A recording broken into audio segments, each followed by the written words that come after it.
Déclaration des députés nationaux, membres de l'Union sacrée de la Nation, ici, représentés par le bureau des groupes parlementaires.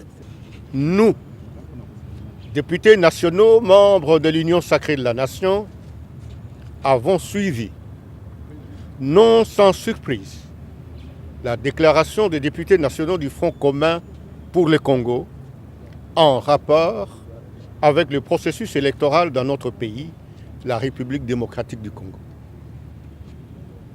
Dans sa déclaration, le FCC refuse de participer au débat et à l'adoption de la loi électorale et exige un dialogue en dehors du Parlement, lequel dialogue ne vise que la non-tenue des élections dans le délai constitutionnel et le partage du pouvoir sans le concours du peuple.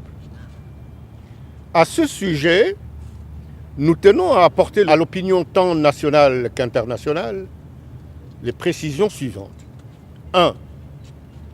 L'Union sacrée de la Nation s'inscrit dans le schéma constitutionnel et ne peut compromettre les valeurs démocratiques pour lesquelles elle s'est battue et séparée du FCC et auxquelles elle demeure fermement attachée. Elle réaffirme l'engagement ainsi que la détermination du président de la République, chef de l'État, son Excellence Félix Antoine Tshisekedi Tshilombo, maintes fois réitéré pour l'organisation de meilleures élections que le pays n'a jamais connues en 3 cycles, c'est-à-dire des élections crédibles, inclusives, transparentes et apaisées, et ce, conformément à la Constitution, aux lois pertinentes et aux bonnes pratiques en la matière. 2.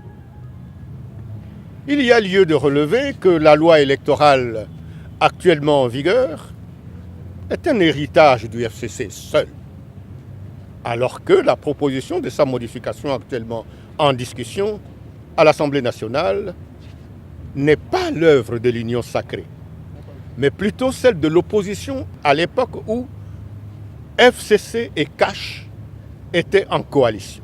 En effet, l'attitude actuelle du FCC est malhonnête et vise à tromper l'opinion sur les motivations cachées. 3.